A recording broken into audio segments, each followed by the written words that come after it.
My name is Ivan Marx. The film you're about to see is authentic. It records the last 10 years, which has changed my life. I stumbled on something that I could not believe at first, but soon realized it had significance on me and everyone around me, which could not be ignored or underestimated. The Eskimos call the subject of my story Bushman. The Colville Indians of upstate Washington call him Sasquatch. The Hoopas of Northern California call him Oma. But right now, let's just call him Bigfoot.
This is my country.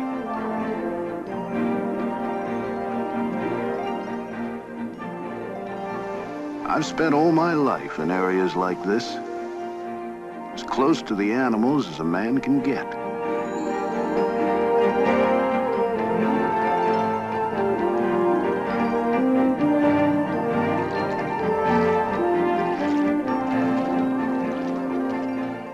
I built my home here.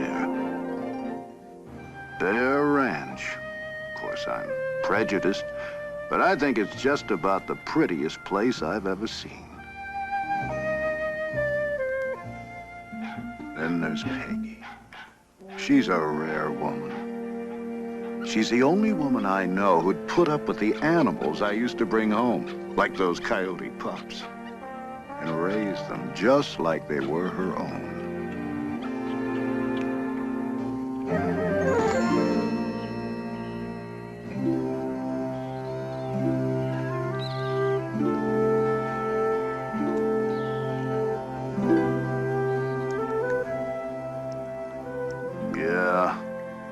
We've shared more ups and downs than there are in the high Sierras. Those were good days, simple, clear-cut.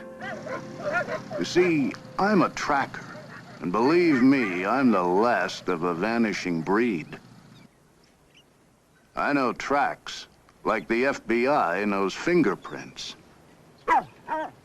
I specialized in renegades, killers of livestock, and sometimes people. I didn't kill for sport.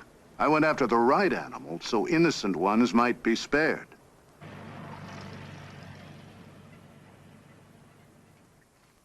I learned trapping from my dad's shoulders back in Illinois.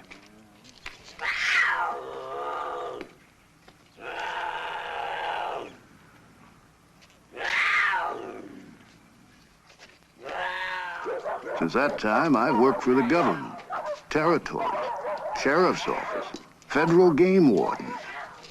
When they had a renegade, they knew who to call.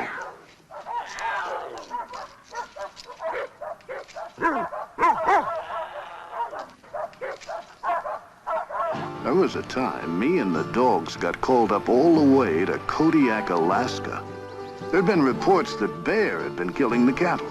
Now I know Bear, and the Kodiak happens to be one of the most beautiful on God's earth. Takes a lot of grub to feed him. 9 feet tall, up to a ton in weight. No need for him to be killing cattle, though. He's as fine a fisherman as you'll ever see.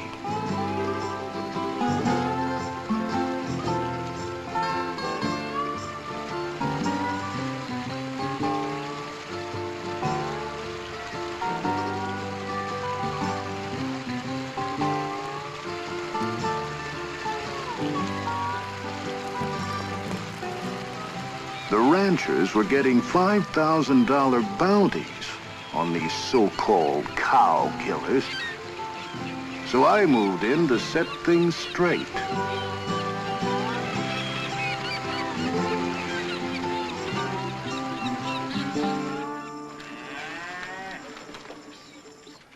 I met a rancher who said it ain't Kodiak killing my cattle.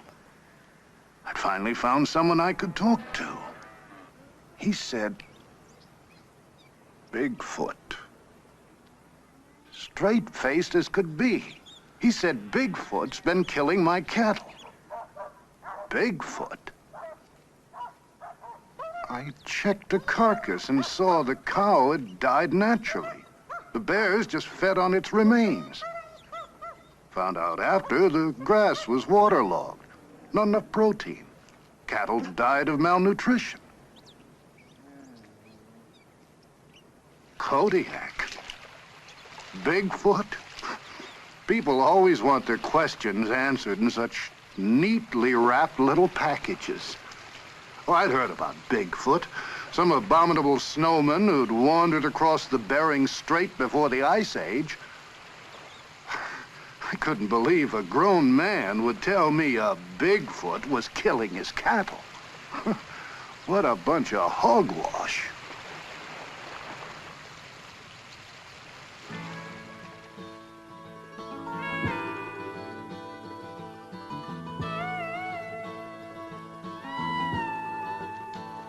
I didn't mind at all putting distance between me and those crazies in Alaska. And it felt good to be with some sensible folks like Peggy's brother. An Arizona university wanted us to track down a javelina hog for research. It's a small critter, but vicious.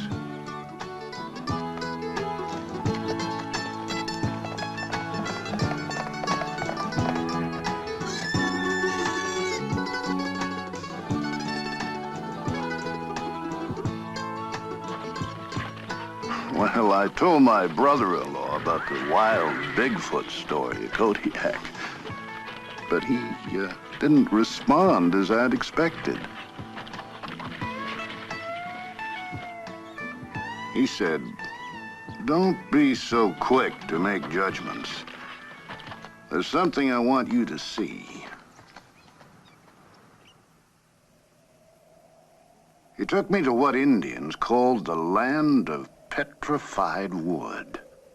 There, carved in rock, were drawings of a creature with big hands and big feet, exactly as I had heard Bigfoot described. The drawings were 700 years old. They told how creatures the Indians called stickmen had come in the night and stolen the Indian children. The Indians abandoned the village in fear.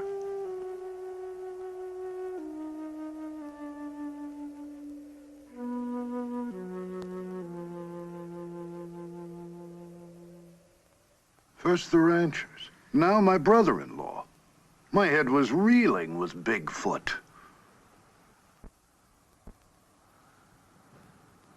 The stories are just so many words. So I soon forgot about him, till I was up tracking a mountain lion. And I found these tracks. Now, they look much like human footprints, but they were 18 inches long, 6.5 across the ball of the foot, 5.5 at the heel. They were the hugest I'd ever seen. The tracks were so deep, they had to have been made by at least a 500-pound animal. And the hair, I couldn't identify it. The toe prints were spread around small rocks and dug into the earth, showing whatever made them could cover pretty rugged country. And the stride was enormous, 52 inches in length. Man's only 30. They were fakes. Somebody would have had to drag a pretty big machine over pretty rough country to make them, and they would have left their own tracks. I saw where a creature had stumbled. There was a handprint, but no sign of claws. They were so man-like. I was mystified, so I made plaster casts and sent them with the hair to a lab for analysis. Well, I tell you, I was glad to get home. Our pups were growing, and they didn't give us much time to think about everything that had happened.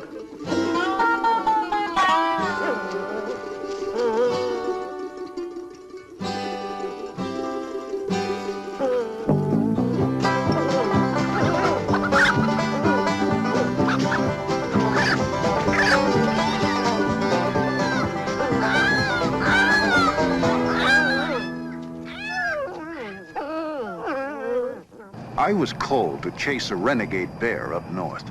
This time, I wasn't so eager to return to the mountains.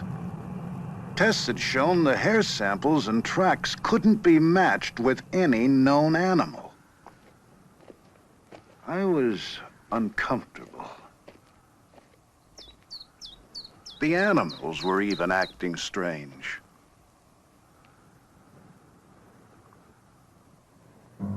I soon found out why. I found the bear I was looking for, but not in the condition I expected. Another track, just as I'd seen on the mountain.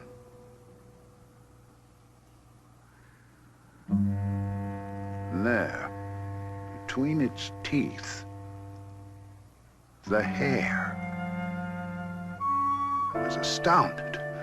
A 600-pound bear that had stood 8 feet tall, lying by the side of the creek with its neck broken.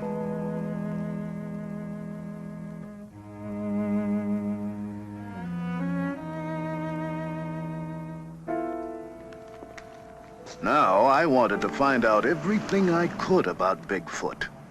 I advertised for any information or leads. You can't believe the number of stories people had to tell.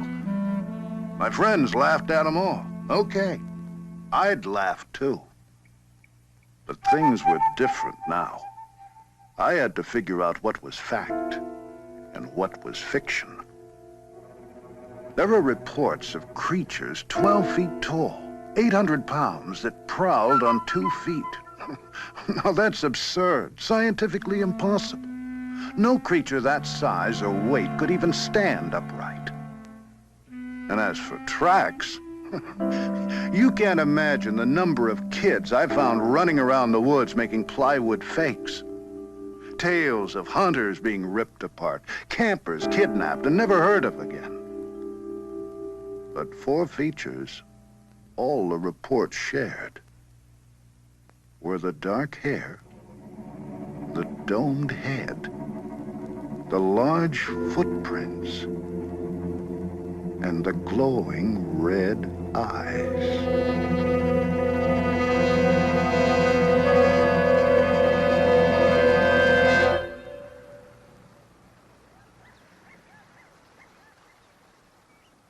Nature's my home. How could some missing link be wandering around up here without me knowing it? It was good to get back in the mountains and visit a couple of my pets.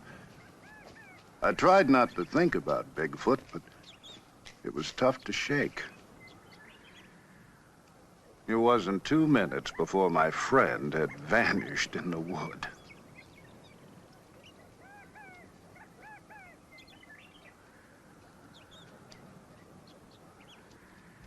Well, I set out after him, but I couldn't find him anyplace.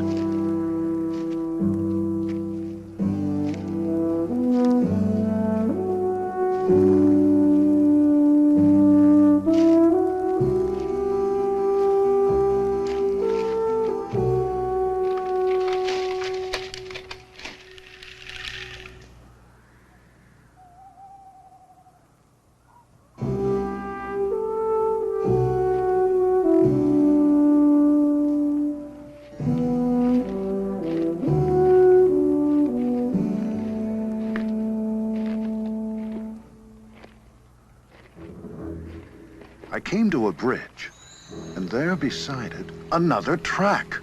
Fresh.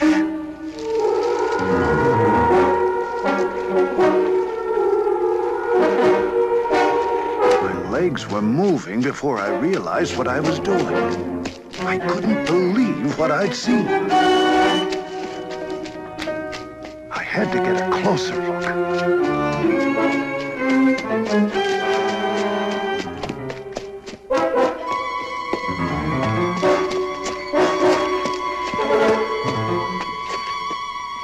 Nauseating, musky odor made it difficult to breathe. But I had to find out what I'd seen. It was getting dark. Time was growing short.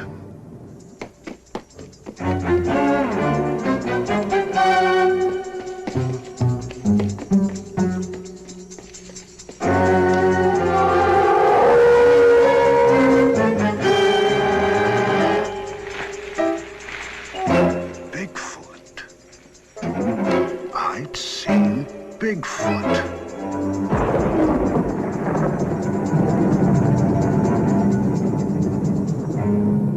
What the hell was I doing? I was here alone, without a rifle, without anyone knowing where to find me. With a 500-pound, 8-foot-tall, vicious creature.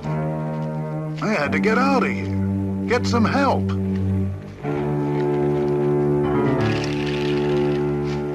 I had to show people what I'd seen. The footprints.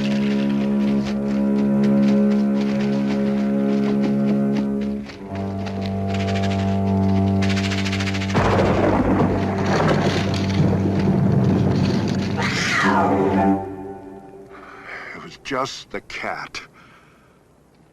I'd never been so scared in my life. But my friends couldn't laugh now. Wait till they saw the tracks.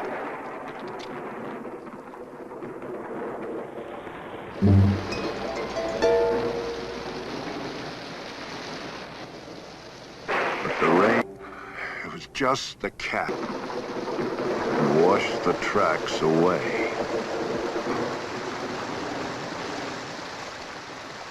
Hurry, hurry, get your Bigfoot burger, 2 burgers. Now, people's attitudes towards Bigfoot made me mad. I'd seen it.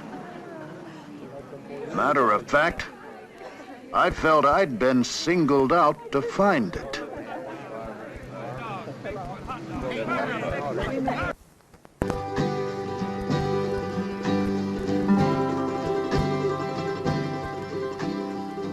Where do you begin? Jackson Hole, Wyoming. A suspicious set of tracks. I really thought I was on to something. Over 500 on the side of a mountain. The tracks are funny things. The smallest print can melt, freeze, get snowed over. And before you know it, it's gigantic. Here, the supposed Bigfoot was a little old coyote.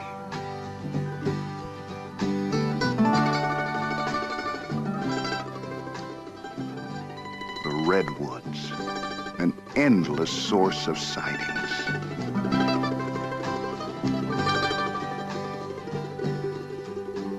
this creature were here, where did it hide? I searched in the caves formed by the roots of the ancient trees.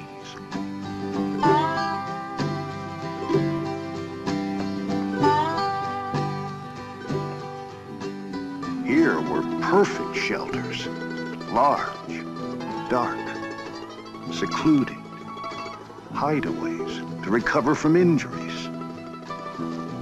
Refuge for many forest animals from the elements.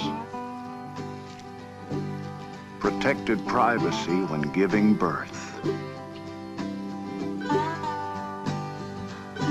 Hundreds of tree caves, but no tracks, bones, or unusual droppings. No clues at all. I had to be wasting my time. But there was a statue carved in redwood. Its image was based on hundreds of sightings collected over the years. And it was exactly like the creature I had seen myself.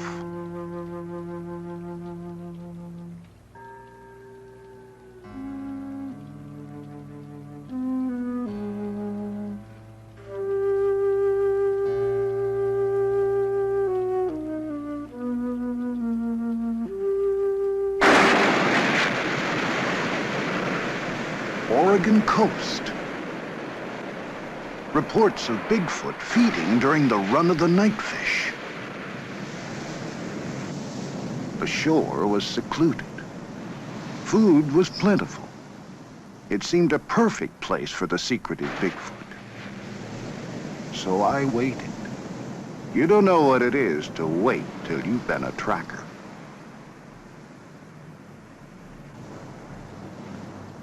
Finally, a gull came with the first sign of the run. And right behind it, you've never seen so many fishermen.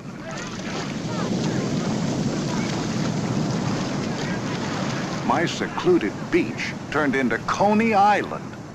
Only way Bigfoot could show up here was wearing swimming trunks. One bum steer after another. How was I supposed to know which lead to follow? I was running out of time, and I was running out of money. As we left, I felt like the waves were laughing at our backs.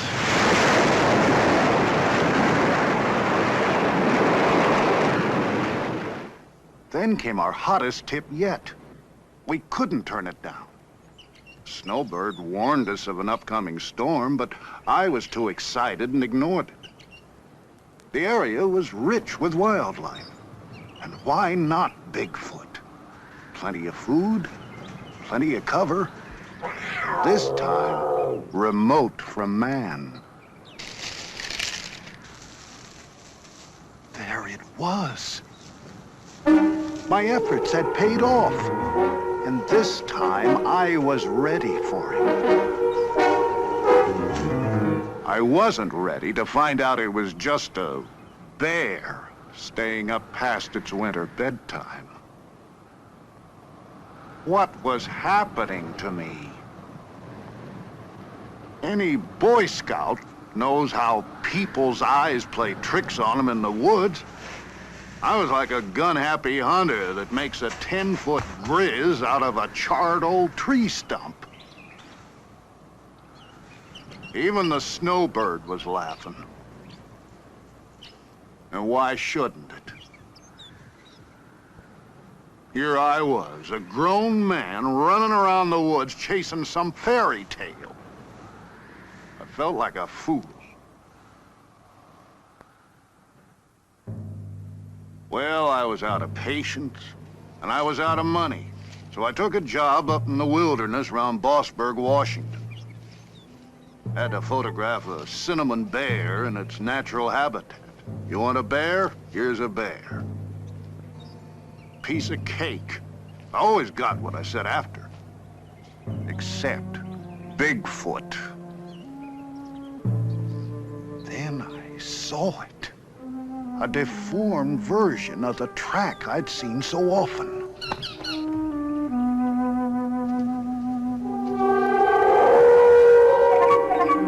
There it was.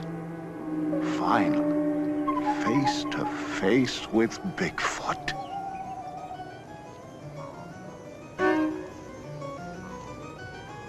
Here was the domed head, just as others had described it.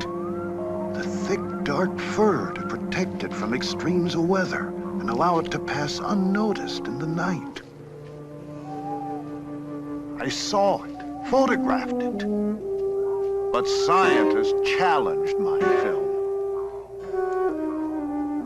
Yet it stood up under every conceivable test. Some revealed rugged terrain as the cause of the skinned heels, polio as the cause of the limp. But my documented evidence wasn't good enough for the experts. Experts who still asked, how could such a creature survive? Where does it live? Show us its remains. What does it eat? Experts who challenged my word but claimed credit for my film and profited by it on lecture circuits. Well, I didn't care for these people. But I was haunted by their questions. What an experience. Now I had to start finding some answers. The creature's tracks disappeared at the edge of a beaver swamp.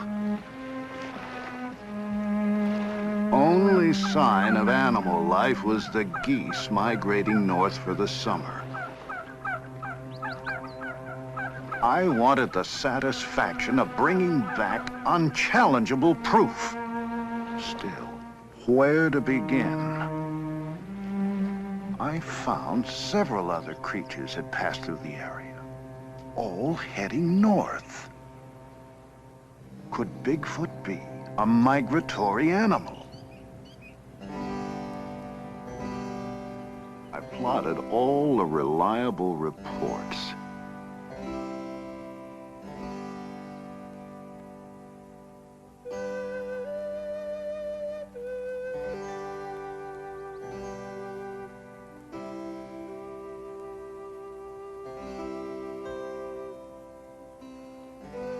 There actually seemed to be a migratory pattern extended over thousands of miles.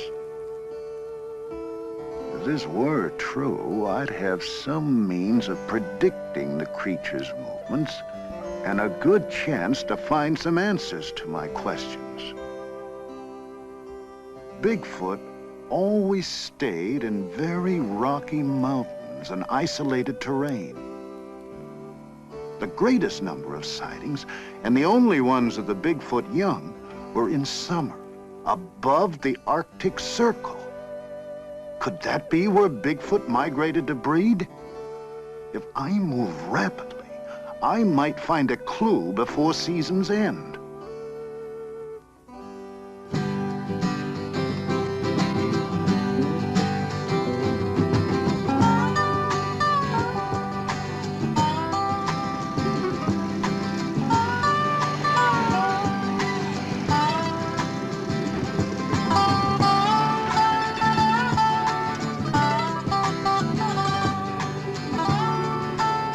Peggy and I took our camera and planned to document every step we took.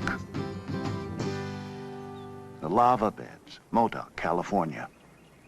If Bigfoot were a migratory animal, my theory had to hold up all along the way. A track, centuries old, preserved in the lava. My theory was working. But I wondered how Bigfoot survived the violent eruptions that brought the lava rock. As usual, nature provided me clues. I saw these two little ground squirrels so much in love they took no notice of me or the dangers around them.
The male's natural instincts drove him to cover.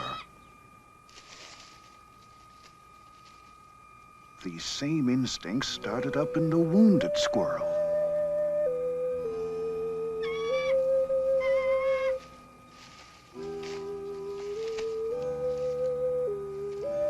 Nature was reminding me of her basic law, survival.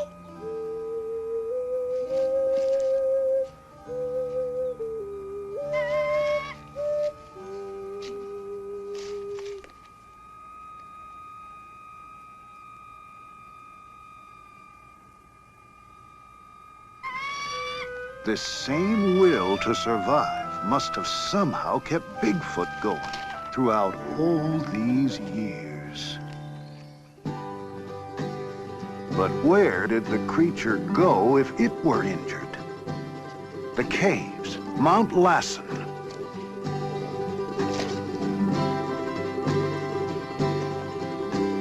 The Hat Creek Indians believed they were inhabited by an evil ape man. Now I was hot. Every step along the way brought me new clues.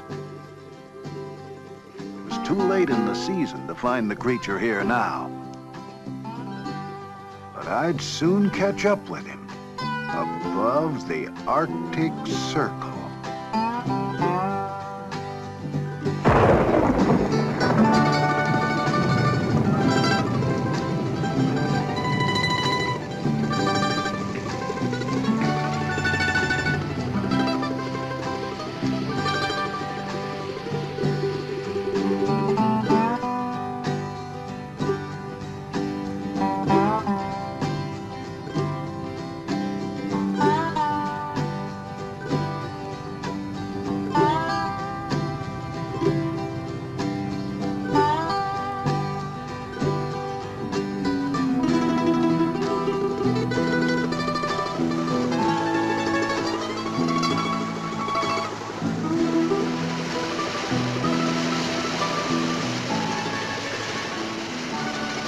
Peggy and I found the people up north different.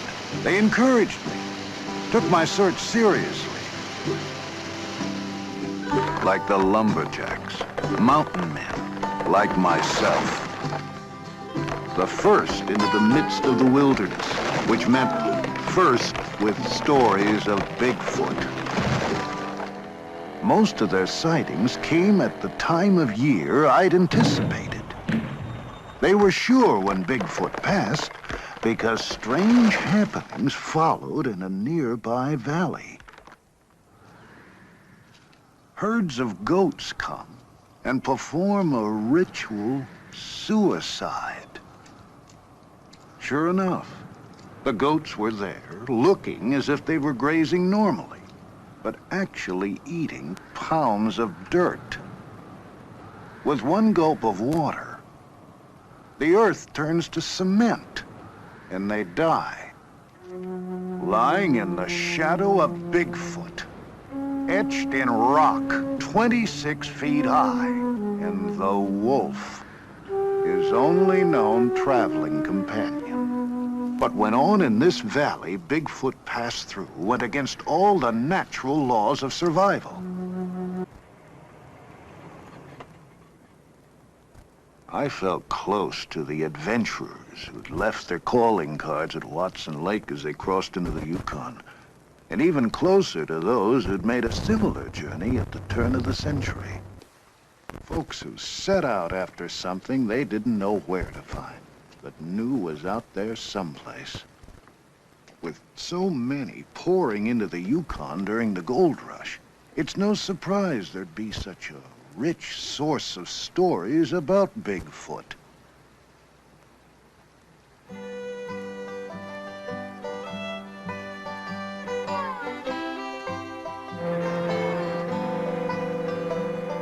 For the first time in my life, I understood what made people like that tick. It's more than gold. I guess we all need a frontier to explore. Don't necessarily have to go off into it. Just makes you feel kinda good knowing it's there. Thousands of these people came from everywhere.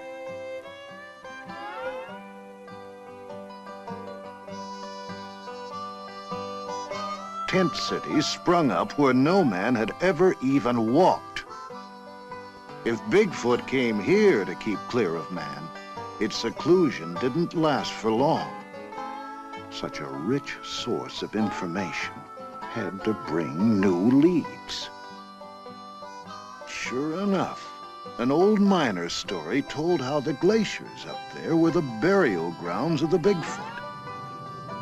That would explain why there were no remains. The creatures carried their dead over thousands of miles just to deposit them in crevices that opened up in the spring thaw. Can you imagine?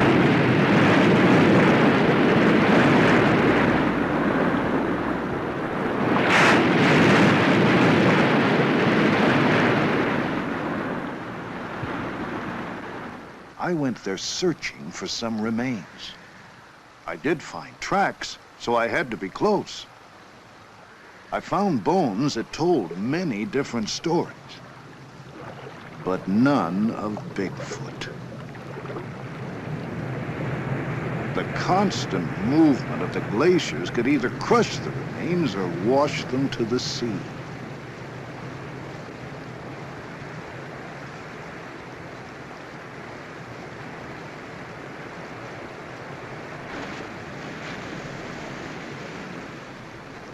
Burial grounds of the Bigfoot.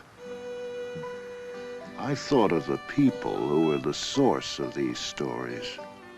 Their friends called them crazy, and some of them might have been.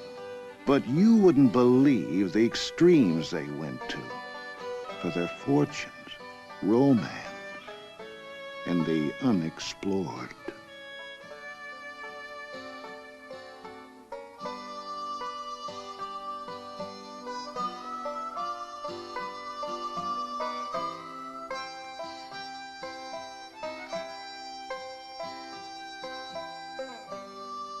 I guess it wasn't so tough to believe Bigfoot could have gone to similar extremes for a far more instinctive, basic drive, as burying his dead.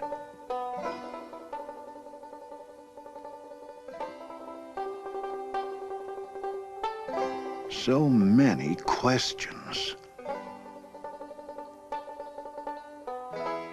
Well, I sure understood what drove those miners as they sailed up the river in pursuit of gold. For I'd soon ride the same river in pursuit of Bigfoot.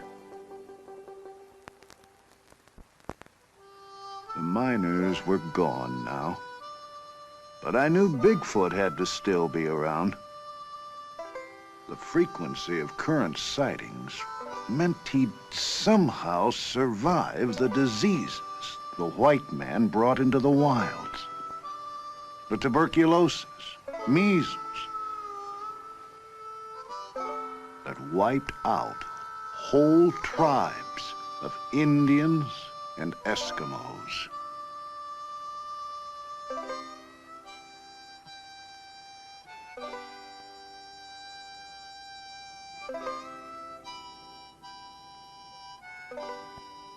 He'd even survived the violence reaching out from the boomtowns. Now I understood why Bigfoot steered clear of man. He had to, in order to survive. However vicious the creature might be, I gained a lot of respect for the elusive Bigfoot and its ability to endure. But if we were to find it, we'd have to get to the furthest outpost of civilization. When we ran out of road, we saw the remnants of the old pioneers giving way to the machinery of the new. Thousands were now pouring back up to the new gold rush for the black gold, oil. How much longer could Bigfoot avoid all these people? Where would he go next? I gambled on him heading north.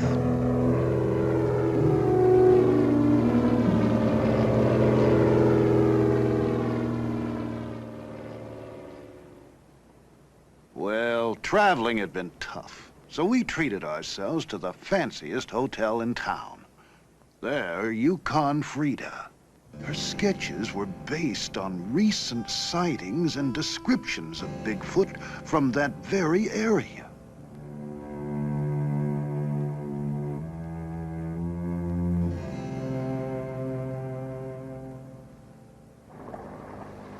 As we started our journey up the river, I thought of the statues and drawings I'd seen in Arizona, California, Oregon, Washington, British Columbia, the Yukon, and now above the Arctic Circle. All of them resembling the very creature I saw myself. They were too similar, over too vast an area to be coincidental. But these images weren't good enough for the experts below. I still had a lot of questions to answer. There were no grocery stores up here, so we ate off the land or purchased fish from the Eskimos. I knew I could get my answers from these people, 'cause stories of Bigfoot were as plentiful as the food. One man told of the strange day his mother died. In a cabin like this, family and friends gathered to await the passing of her spirit. That night, they heard a soft scratch at the door. There was Bigfoot, chanting in a strange tongue. Everyone was terrified. The spirit of his mother was speaking through the voice of Bigfoot. They must abandon their homes, which they did. The next day, an ice floe changed the river, and waters now flow where the village once stood. I asked to see this area, hoping for a sign of Bigfoot. The man said, if you wish to see the king of the animals, he breeds in the mating grounds of the Alaskan moose.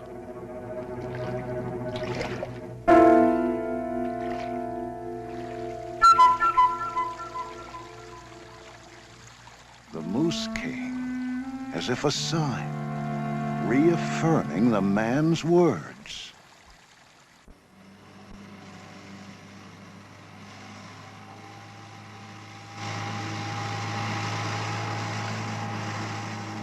Up the river by a salmon wheel, a lone Eskimo greeted us with the words, "Bigfoot is not here." How did he know what we were after? He told a tale about a trapper who killed a creature in the early 40s, bringing the wrath of Bigfoot down upon his people.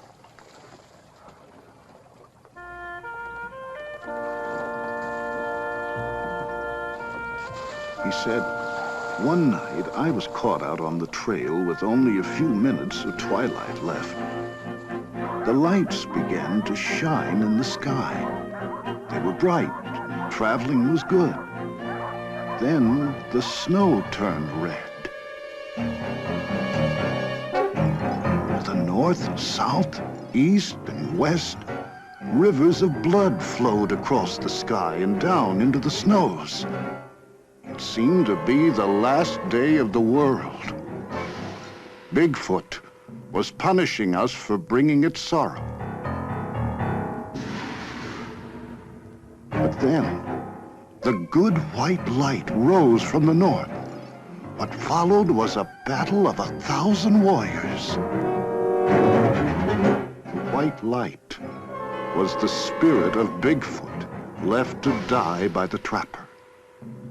It returned in the form of a white raven to protect us from the red wrath of its grieving brothers. If you travel the river, you may see him. And if you do, he will bring you luck.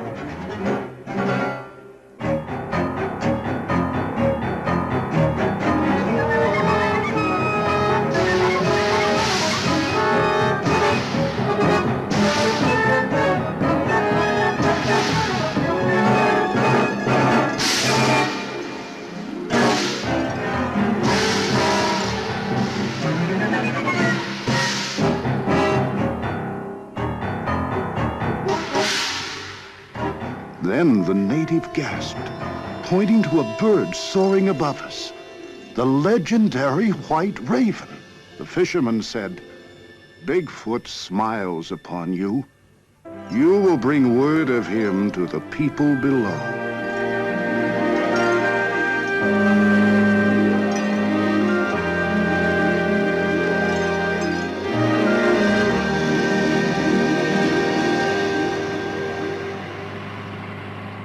My mind was reeling. At the next village, the natives were waiting for us. They had heard about the white raven and wanted to show us their secret, sacred figure. Here it was again. They told us how Bigfoot was their friend. Their friend? How did they think such a violent creature could be their friend?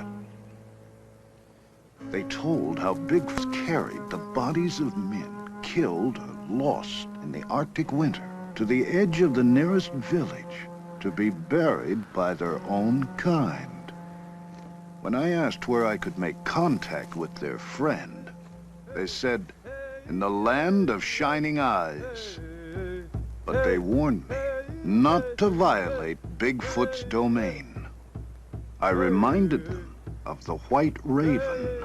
So they taught me a chant to sing on the night of the full moon and promised I would see the glowing eyes of Bigfoot.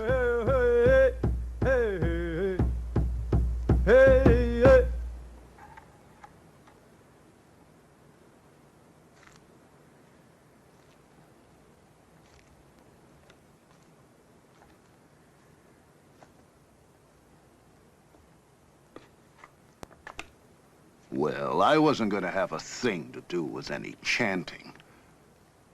So I set up walkie-talkies 300 yards from the tent to monitor any movements on the tundra during the night. At the first sound, I'd have a jump on the creature.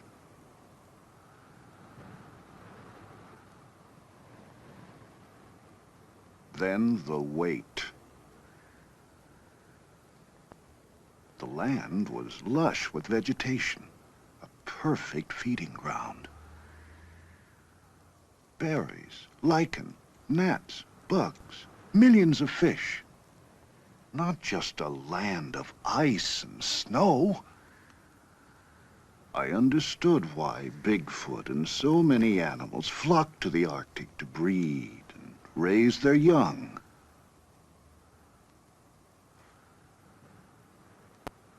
But this land was strangely silent. Where were the animals?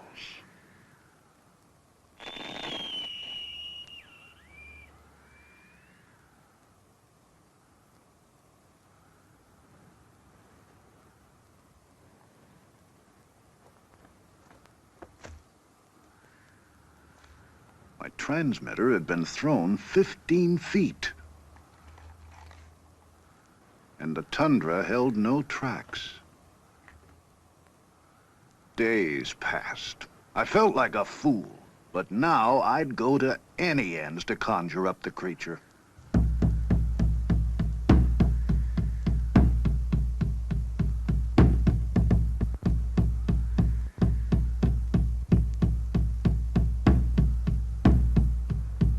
Soon Peg saw what she thought were two car lights approaching.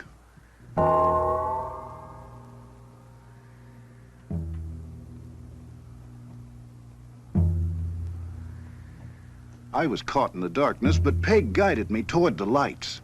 I had to find out what it was.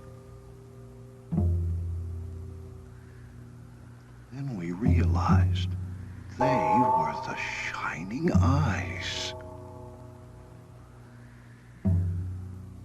This time, I couldn't let Bigfoot escape.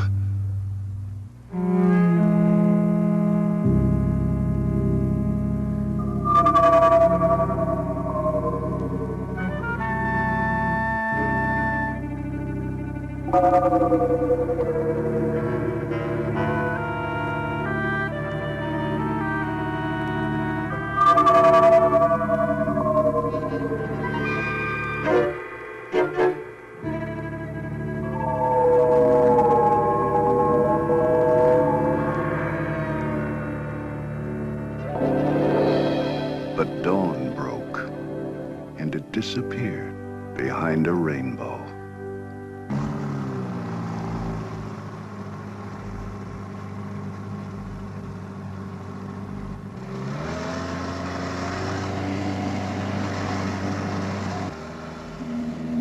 This was but dawn coming apart at the seams. Here I was, an experienced mountain man all my life, acting like a spooked tenderfoot. I still had 1,000 questions, and so few answers. I couldn't concentrate. My head was spinning with tall tales and folklore. I no longer knew what to believe. I had to get away from the others and be by myself.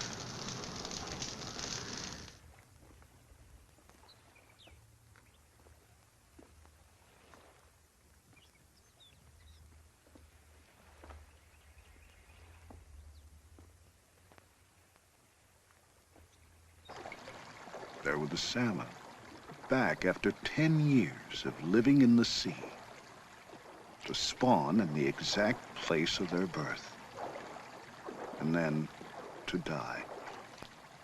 They reminded me of those I'd seen at Kodiak in the days when I was a pure tracker, stuck to nature's signs and wasn't so confused with all the legends and stories of man.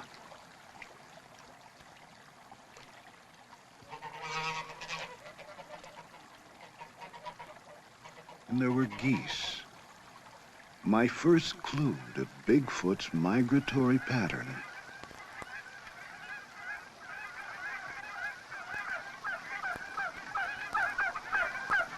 I began to feel close to nature again. I knew that's where I'd find the answers to my questions. And the caribou. The shining eyes. Scratching velvet off their antlers release swamp gas from the tundra to glow in the night.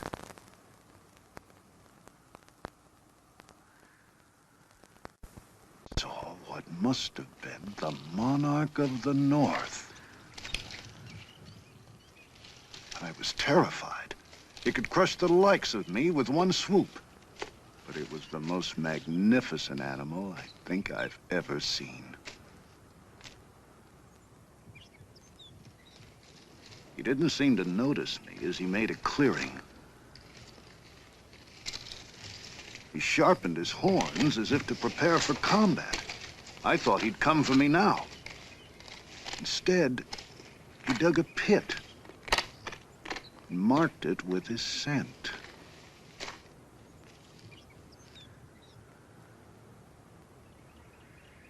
This attracted cows from all over the area and seemed to warn other bulls to keep away.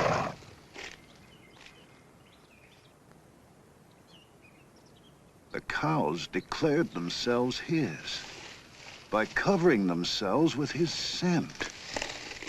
I'd made it. The mating grounds of the Alaskan moose, where no man had ever been before. And possibly the breeding grounds of Bigfoot.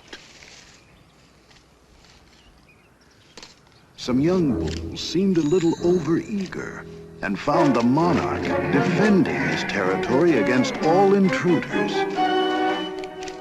while others waited for the right moment to move in.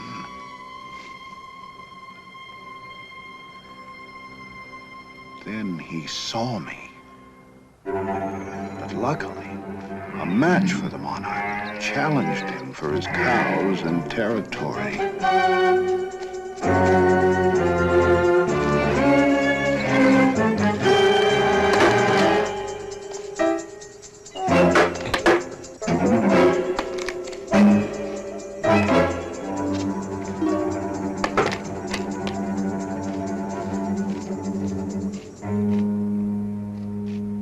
Those who'd waited now moved in. While the bulls were fighting, nature made sure there'd be a good crop of calves come spring.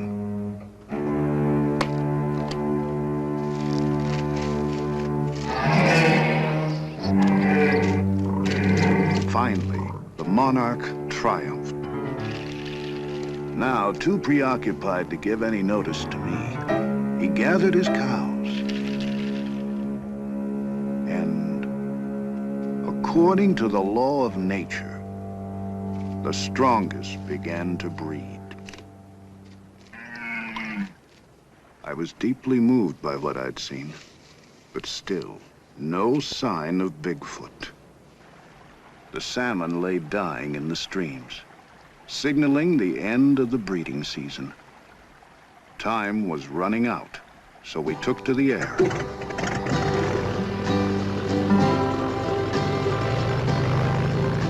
The Arctic winter could close us in at any moment, so we had to move fast. Why couldn't I find this creature? Was my theory wrong? When I saw the expanse of space below, I laughed. Anything could be out there. They'd found Stone Age men in New Zealand. There were prehistoric fish being pulled out of the Persian Sea. My God, a primitive man walked out of the mountains 70 miles from the capital of California. There's so much territory yet to be explored. We found undiscovered wrecks of men who tried to break into this wilderness and were never heard of again. I couldn't think of the risks. Everything I believed in was on the line.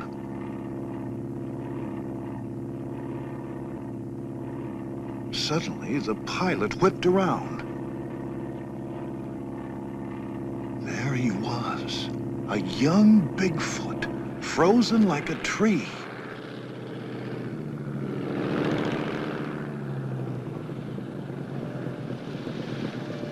We raced back to the river, but he slipped away. Seeing the young Bigfoot confirmed my theory. I could now roughly predict the creature's movements. The crew celebrated the sighting, but it wasn't enough for me. I knew I needed to document Bigfoot's habits. The young Bigfoot's tracks led me from the river to a lush meadow. He'd passed through a herd of grazing muskox. I wondered what Bigfoot fed on. Maybe he ate vegetation too. Or fish. I'd seen him by a river. Of course, he could have been cleaning himself. Or drinking. Of course, he could be a predator. One of these oxen had last him half the winter. Bigfoot's behavior still held many mysteries. But now it was just a matter of time before I solved them. Sun up. Yeah, early sun.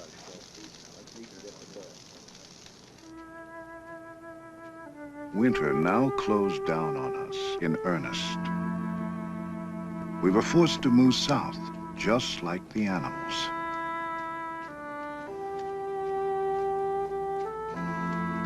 The caribou gathered for their migration.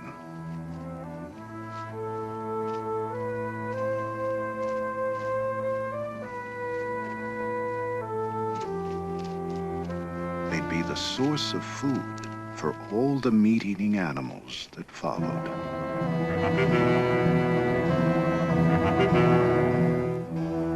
If Bigfoot were a meat-eater, he'd feed on caribou too. If I could prove that he did, I'd have a clue to the place he held in nature. If I could film it, I'd have the kind of documentation the experts demanded. Whatever his habits, I knew the road would be paved with danger.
devastated by the slaughter of the caribou. I kept thinking of Bigfoot and its migration. It had to be protected. It could be wiped out before I had a chance to study it. But how could I get protection for something so few believed existed? I needed that unchallengeable proof I'd first set out for. There was no sign of Bigfoot with the caribou. It must eat vegetation or fish. The perfect place. Beaver Swamp in the spring.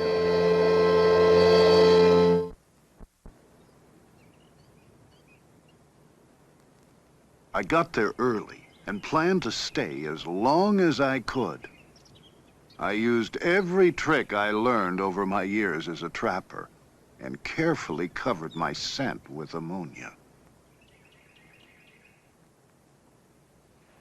Beaver Swamp. The geese. If my theory was right, Bigfoot would follow shortly. I searched for the perfect place to set up a blind.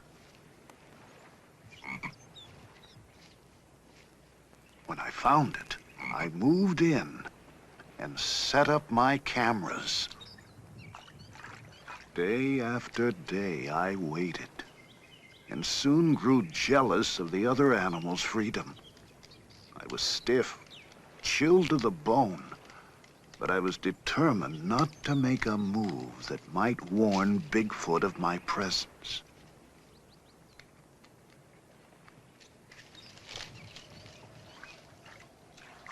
What if he didn't come?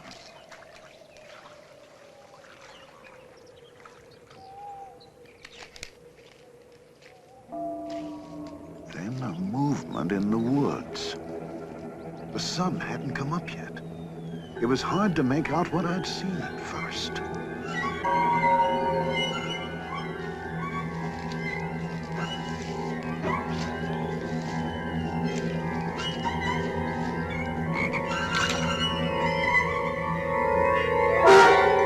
There he was. Bigfoot, standing no more than 100 yards from my blind. I began to shake all over. I could barely keep hold of my camera. He was awesome.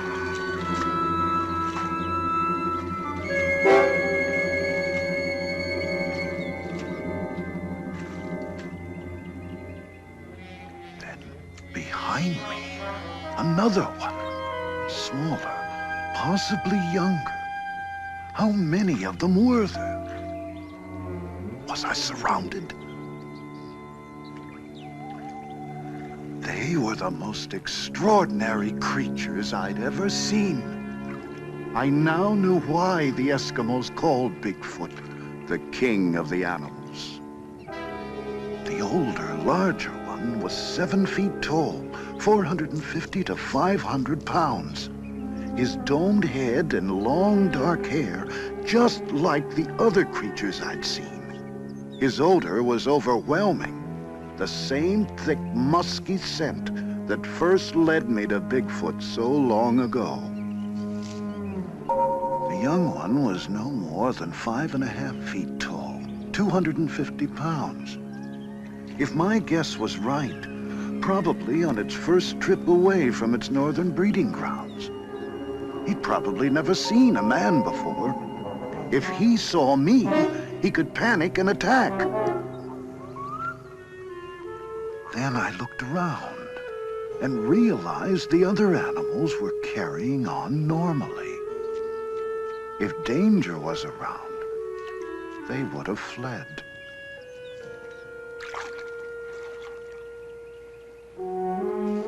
Just as the Eskimos had said, Bigfoot is a benevolent creature. It doesn't even attack or feed on other animals. It seems to eat only vegetation or sometimes fish. Here it was before me, pulling up the tender swamp grass with its hands. Remarkable huge hands that seem capable of grasping, scooping up drinking water and splashing to rid itself of parasites. I'd done it. Here I was again with Bigfoot. Unchallengeable proof my theory had worked. It is a migratory animal, and I now have the documentation of its habits I needed. Now we can begin to understand the place this creature holds in nature.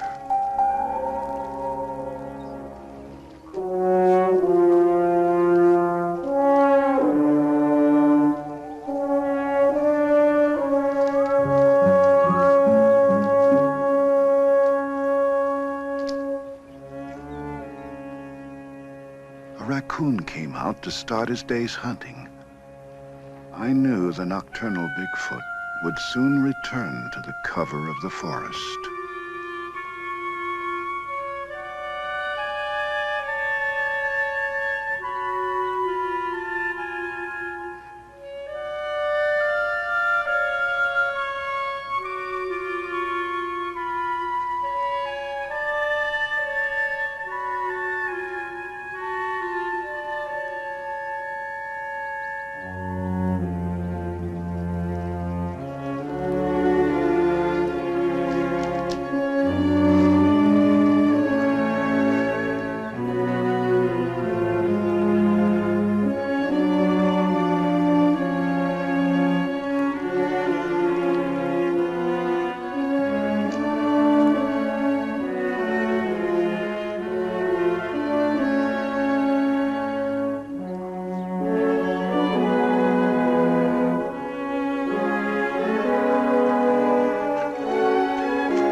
I once again said goodbye to this mysterious creature that has somehow outlived its natural role, endured the tests of time, now left to wander the land elusively with a strange will to survive.